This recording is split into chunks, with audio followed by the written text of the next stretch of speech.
안녕하세요. 무척 소중한 나를 만들어가는 채널 무소나 TV입니다. 삶에 지치고 힘들 때 잠시라도 가진 것 모두 버리고 훌쩍 어디론가 떠나고 싶은 마음이 드실 때가 있으시죠?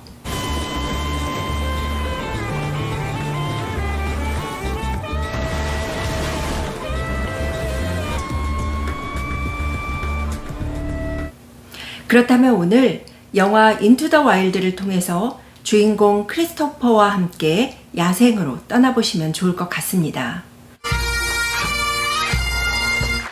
Christopher Johnson McCandless. 미국 남부의 명문 사립대 에모리를 우수한 성적으로 졸업하는 크리스토퍼를 축하하기 위해서 가족들이 모두 한자리에 모였습니다. You think I want some fancy boat? Are you worried what the neighbors might think? Well, we weren't gonna get you a brand new Cadillac, Chris. We just want to get you. 함께 식사를 하는 자리에서 부모님은 크리스토퍼의 낡은 차를 바꿔주겠다고 이야기를 합니다.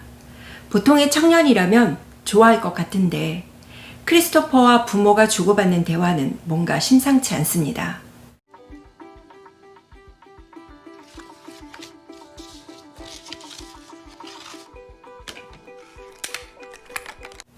졸업을 하고 기다렸다는 듯이 크리스토퍼는 학자금으로 모아두었던 24,000불을 국제구호단체에 모두 기부하고 자신의 신분증을 증명하는 모든 것을 없애버리고 아무도 모르게 야생으로 떠납니다.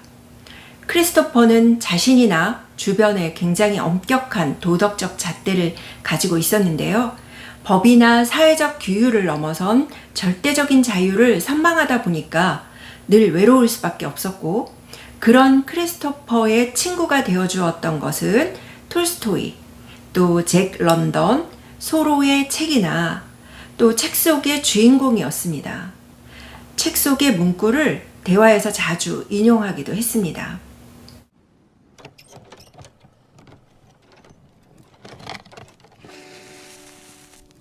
자동차의 번호판을 떼어버리고 가지고 있던 여윳돈마저 태워버리는 크리스토퍼의 행동은 그동안 머물렀던 세계하고 철저하게 단절하려는 의지를 보여줍니다.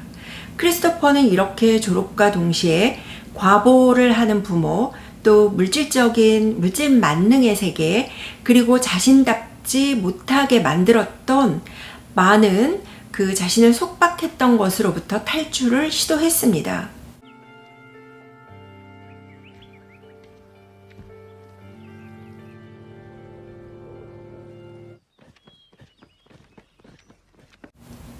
문명의 편리함과 물질 만능주의를 혐오하고 또 자연 속에서 자신이 추구하는 삶을 살아가고자 했던 크리스토퍼의 최종 목적지는 알래스카인데요.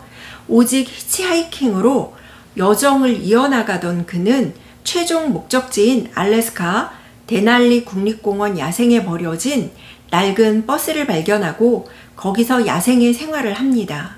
문명을 버리고 야생으로 간 크리스토퍼지만 야생에서 살아남는데 혼자일 수만은 없습니다. 알래스카를 가고 싶어하는 그를 도와주는 농부, 또 가족 같은 집시 부부, 아버지 같은 가죽공예를 하고 있는 노인을 만나면서 그는 따뜻한 온기를 나누고 또 필요한 도움을 주고받았습니다. 크리스토퍼가 남달리 문명과 물질에 대한 혐오감을 키우고 기존의 사회를 병든 사회로 생각하는 데는 그의 부모가 많은 영향을 주었다고 생각을 합니다. In California, he looked up some old family friends. He discovered that our parents' stories of how they fell in love and got married were calculated lies masking an ugly truth. When they met, Dad was already married. And even after Chris was born, Dad had had another son with his first wife, Marcia. 어떤 거냐면요. 크리스토퍼의 아버지는 기혼자였는데 그럼에도 불구하고 크리스토퍼의 어머니하고 결혼을 하고 또 아이들을 낳아 기르는 그런 이중적인 생활을 유지했는데요. 이런 사실을 크리스토퍼가 고등학교 때 알게 됩니다. 그리고 배다른 형제가 있다는 것도 알게 되지요. 또 부모는 그 아버지가 굉장히 두뇌가 명석했고 그 우주와 관련된 일을 했는데 그런 관련된 유망한 사업을 어머니와 함께 하면서 돈을 아주 많이 벌었습니다. 그런데 눈만 뜨면 싸우고 아버지는 아이들이 보는 앞에서 어머니를 폭행하기도 했습니다. 여기서 크리스토퍼는 아버지를 향한 원망과 분노를 쌓게 되고 그것을 직접적으로 터뜨리는 대신 사회의 부조리한 부분에 혐오감을 가졌습니다. 아버지와 어머니의 부도덕한 관계에 대한 혐오감을 직접적으로 표현하는 대신 세상의 기성세대들의 부도덕함 미워했습니다.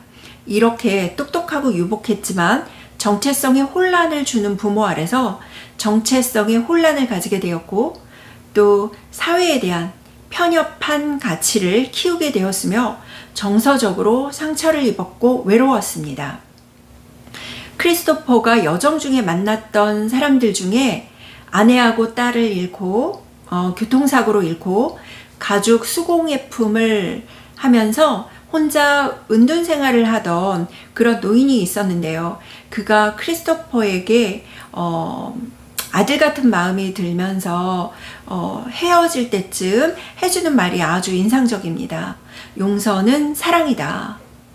네가 사랑할 때 하나님의 빛이 너에게 비출 거다 라고 말했습니다. 그러나 이때까지도 크리스토퍼의 마음은 단단해서 노인의 말을 받아들이지 못합니다. 알래스카 낡은 버스 안에서 혼자만의 야생생활을 하던 크리스토퍼가 책을 빌어서 정의하는 행복의 조건은 다음과 같은 것들인데요. 시골에서 유유자적한 삶, 선행, 또 자연과 책과 음악, 이웃에 대한 사랑, 그 외 바랄 것이 있다면 배우자와 가족이라고 행복을 정의합니다. 정말 고개가 끄덕여지지 않나요? 번잡하고 욕망이 들끓는 도시 생활을 정리하고 한적한 시골집에서 텃밭이라도 경작하면서 자급자족하는 미니멀한 생활을 하고 싶다는 생각은 한 번쯤은 꿈꾸지 않으셨나요?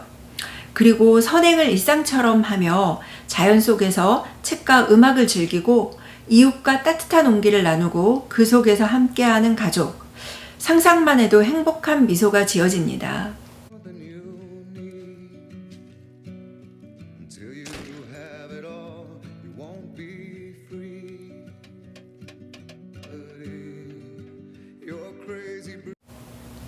크리스토퍼가 식량 부족으로 야생식물 열매를 주어서 끼니를 이어나가던 어느 날 실수로 독이 있는 야생식물에 열매를 맺고 죽음에 이르게 됩니다. 죽음을 앞두고 행복은 나눌 때만 현실이 된다 라는 글을 남기는데요. 그가 남긴 글이 참 많은 생각을 하게 합니다. 가족과 물질 문명을 거부하고 야생의 생활을 선택했지만 야생에서 생활하는 경험과 행복감을 함께 나눌 사람이 있어야 그것이 현실이 된다는 것을 마지막 순간에 깨달은 것이 한편으로는 참 안쓰럽기도 했습니다. 결국 천박하게 오염된 문명에서 살 것이냐, 순수하고 위험한 야생에서 살아갈 것이냐를 선택하는 것에 앞서서 중요한 것은 사랑과 용서 그리고 따뜻한 온기를 나누는 일이 아닐까 생각해 보았습니다. 그리고 분노와 슬픔은 회피하는 것이 아니다. 대면에서 싸워야 할 감정인데 크리스토퍼가 야생으로 달아나지 않았더라면 그랬으면 어땠을까 하는 안타까운 생각도 했습니다. 이제 곧 여름 휴가철인데요.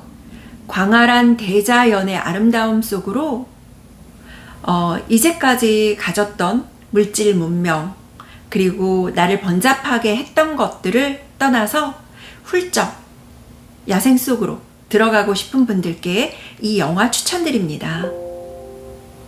시청해주셔서 감사합니다.